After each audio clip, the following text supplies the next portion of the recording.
Good morning everyone, welcome back my channel RJB family. চলে এলাম আবারও তোমাদের সাথে নতুন একটা ভ্লগ নিয়ে। তো আজকে কিন্তু রবিবার, আর দেখো সকালটা কিভাবে শুরু হয়েছে তোমরা নিজের চোখেই দেখো। এত পরিমাণে গরম পড়েছে। দেখো আমরা এই পাশের রুমে নিচে বিছানা করে সারা রাত তো ঘুমোতেই পারিনি, মামামও ঘুমোতে পারিনি, আমরা দুজনও ঘুমোতে পারিনি।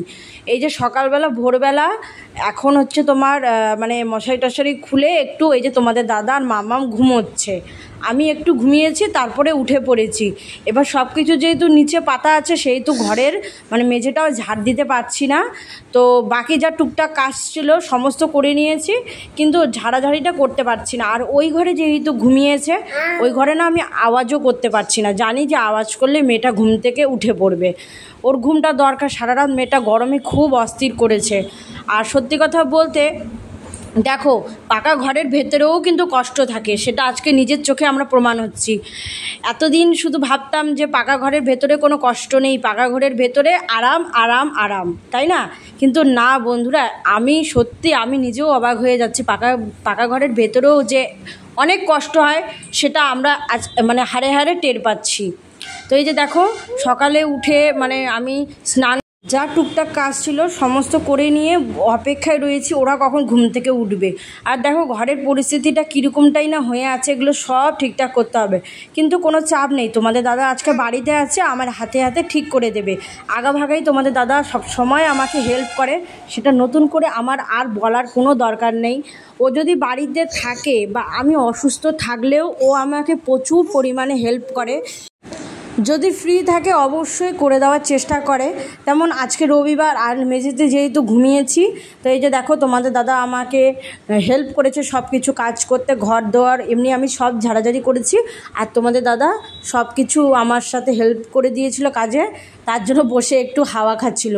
আর মাম্মামকে উঠিয়ে ফ্রেশ করে দিয়েছি। বাচ্চাটা গরমে যা অস্থির হচ্ছে না, মানে কিছু বলারই ভাষা নেই জানো।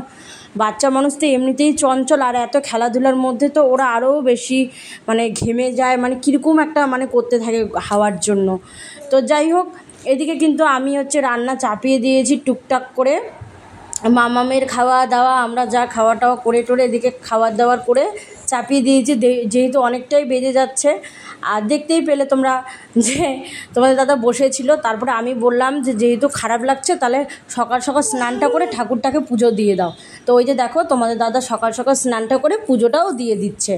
আর মামামকে এদিকে আমি খেজুর দিয়েছিলাম খেতে।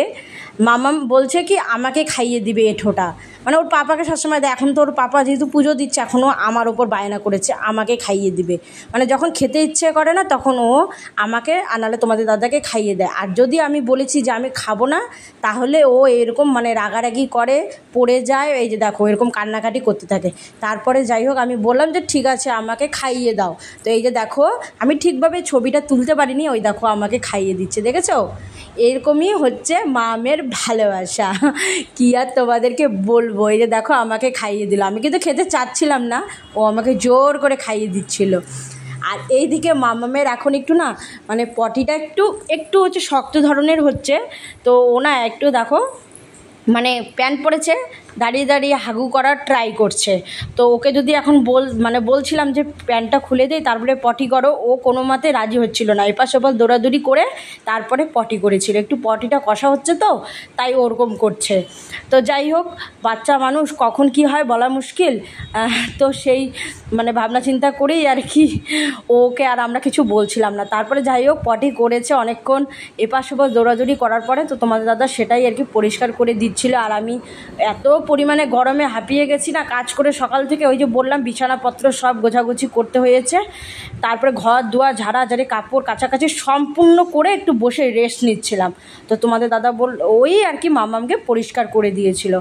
ও বাড়িতে থাকলে ও আমাকে হাতে হাতে সবসময় কাজ করে দেয়, এটা নতুন করে আর বলার কিছু নেই। তোমরা হয়তো দেখেও বুঝতে পারো, অনেক ব্লগেই হয়তো বুঝতে পারো। আর এই যে দেখো সকালবেলা মামামকে এই যে খাওয়ানোর পর মানে শেষ প্রায় হয়ে গেছে, তোমাদের দাদা হচ্ছে আইসক্রিম নিয়ে এসছে। বাজারে গেছিলো, তো ওই যে আইসক্রিম নিয়ে এসে মাম্মামকে বলছিল দেখো আমি কী নিয়ে এসেছি। আর মাম্মাম একটু কার্টুন দেখছিল, প্রথমে বুঝতে পারিনি, পরে যখন বুঝতে পেরেছে তোমরা নিজের চোখেই দেখবে ও কীরকমটাই না করে। আর তোমরা না কেউ কিছু মনে করো না, ও তো ছোটো বাচ্চা, তাই ঘরের ভেতরে না ভীষণ পরিমাণে আমাদের গরম, যার জন্য ওকে আমি না কিছু পরিয়েও রাখতে পারি না কোনো সময়। তো যাই হোক, মাম্মাম কিন্তু এখন দেখে ফেলেছে যে ওর পাপা আইসক্রিম নিয়ে এসছে। এই দেখো প্যাকেটের ঢাকনাটা খুলে ওর পাপাকে দিল, মানে চেটে খাওয়ার জন্য। আমি একদিন চেটে খেয়েছি, ওটা দেখেছে, এখনও বুঝে গেছে। আর দেখো কি খুশি, আর মুখের স্মাইলটা দেখেছো তো আমার মাম্মামের, আইসক্রিম পেলে মানে ভীষণ পরিমাণে খুশি। অল্প একটু খাই ঠিকই, কিন্তু ভীষণ খুশি। আর দেখো এদিকে আমি রান্নাটা চাপিয়ে দিয়েছি, রান্নাটা চাপিয়ে মানে সবজিটা করছি আর কি।